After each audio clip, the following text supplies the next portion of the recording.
So before I get into this review, I have to apologize. My last video was a double feature review for A Beautiful Day in the Neighborhood and Marriage Story, but the audio was not great. Now, my microphone was acting up, and I didn't realize that until after I put it together, but I kind of just wanted to put it out there. But if it was kind of hard for you to hear certain things, or if the noise was kind of bothering you, I apologize. I'm definitely fixing the problem, and this video hopefully won't have the same thing. I switched mics just in case, but hopefully it doesn't happen again in the future, but you live and you learn. Jumanji: The Next Level is written and directed by Jake Kasdan. Once again, stars The Rock, Kevin Hart, Karen Gillan, Jack Black, and features some new additions, including Awkwafina, Danny Glover, and Danny DeVito. This time around, the gang heads back into the Jumanji video game to go after Spencer, who mysteriously disappears.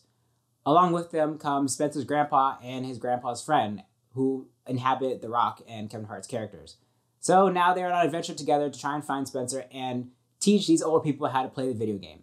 So this is technically the third Jumanji movie, but technically also the second, because the first one, Welcome to the Jungle, I believe is a reboot of sorts. It's like a reboot, sequel, soft reboot, whatever you call it.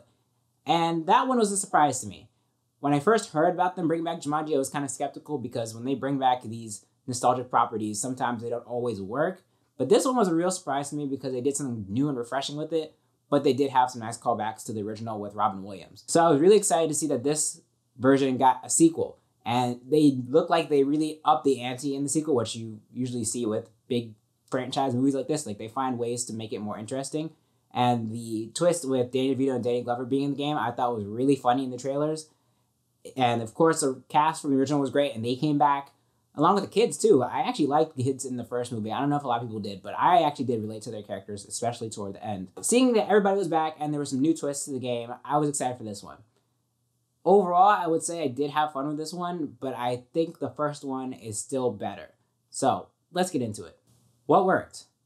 First and foremost, I think the performances are actually really great in this movie, especially because The Rock, Kevin Hart, Karen Gillan, and Jack Black, they had to play different people. Oh, Awkwafina too. They had to play different versions of people throughout the movie, so you really get to see their range. And I feel like this is one of those movies that gets overlooked because it's a big franchise movie.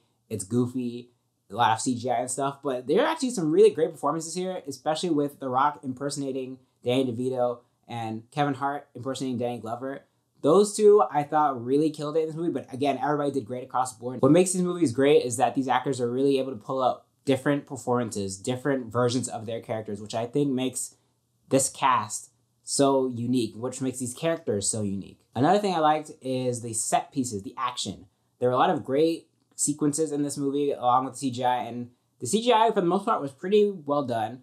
And since it's a video game, we see different levels, and they're not the same as the last time. And that's a joke kind of going on throughout the movie, that they think they know what's going to happen, but it just keeps getting flipped on its head. They run away from a lot of animals, they fight a lot of people. Really great action choreography in this one, which I think the first one also had. But this one, especially too, with like Karen Gillan, she did some really great stunts here. Well, I mean, it's probably not her exactly, but like her character did a lot of great fight scenes. And now I think the strongest part of this movie was the dynamics between the characters, their relationships.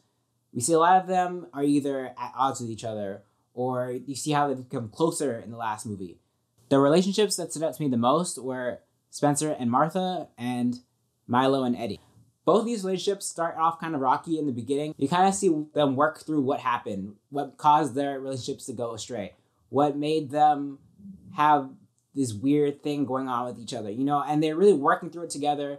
You see them coming together and one trying to survive in this video game, but also trying to just figure out what to do from here, how to make right what happened off screen. All right, now what didn't work? Surprisingly, the performances of The Rock and Kevin Hart were great, and Milo and Otis were great characters, but I think the gag of them being in The Rock and Kevin Hart's bodies, the old people, got old kind of fast. I thought it would be like the funniest part of the movie. I thought I would not get old, but there was definitely a point where I was kind of annoyed with it after a while because it was just the same thing happening over and over again. They're saying, what? We're in a video game? There's also a running joke about Milo talking too slow, and it kind of got annoying. I mean, it's also annoying for the characters themselves, so that one I feel like was okay, but the other stuff, after a while, I just kind of got old and I wanted them to move on. I also didn't like the video game story as much, like the story that they're playing through in the game. I think the video game story in the last one was a little bit stronger, a little more concise. The beginning of this story, the intro to it, was actually really funny, but also really interesting. But as it went on, I feel like I was not as invested. I was more invested in the gang trying to find Spencer and trying to show these grandparents how to play this game. I feel like that part was more interesting. The relationships were more interesting than the video game story. And last but not least, I think the comedy overall was not as good as the first one. There were some good jokes and some really funny performances, but overall, I think a lot of the jokes fell flat. Now, overall, I would say I still had a lot of fun with this movie, though. It still has a lot of great performances, interesting changes to the video game itself, and there are some new directions they go in that I think will lead to some really interesting stuff in the future. The verdict. I think Jumanji: The Next Level is a great time. Now, again, I don't think some things were as funny as I thought they would be, but I did really love the action. The character relationships were really well done, and they left it in a very interesting place for future movies, which I think there are going to be more. So I definitely think this one is worth checking out in theaters if you're just there to have a good time. This isn't necessarily a movie you really have to think a lot about. It's just there to have fun. You know, you can just sit back and relax in this one. So if that's a movie you're looking for, definitely check this one out. So what did you think of Jumanji: The Next Level? Let me know down in the comments. Also, don't forget to like this video, share, and subscribe. I have a few spoiler points I want to talk about. I'm just going to save those for after the end card. So if you haven't seen the movie and you don't want spoilers, you can click away now. But if you have seen the movie or you just don't care, stick around after the end card and I will talk a few spoilers. All right. See you in the next one.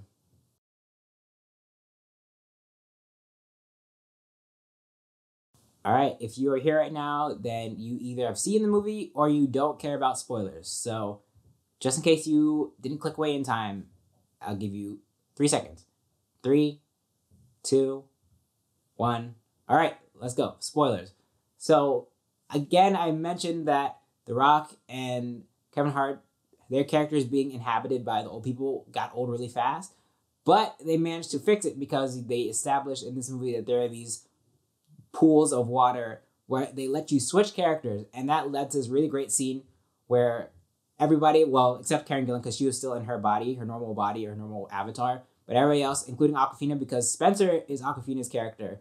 And so everybody goes in the water and switches back to their original avatars, and Eddie becomes Awkwafina's character, and Milo becomes this horse who's actually a Pegasus, apparently. And I think, one, I love the characters going back to the original performances from the last movie, but I also think Awkwafina did better as the grumpy old man rather than The Rock. And of course, the horse is just there, but the powers were cool. And the other thing that I thought was really cool about this movie is they say that they don't want to go back into the game. Milo Walker stays in the game. He gets left behind. And there's this running joke that, well, not really a running joke, but this running thing that they keep mentioning that the heater's broken in the house. And so we see the heat guy finally come in at the end credit scene of the movie. And it's Lamorne Morris, who we know from New Girl, Game Night. Love that guy. But he's like tinkering with the game because he sees it in the basement.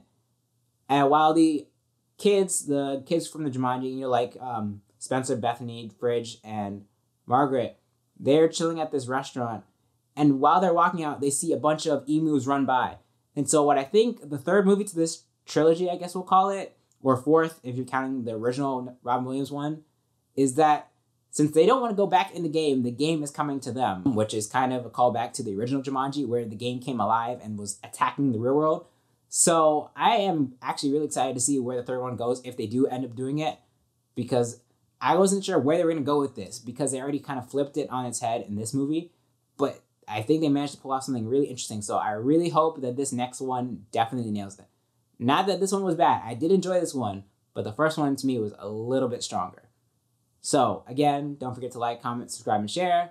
See you in the next one.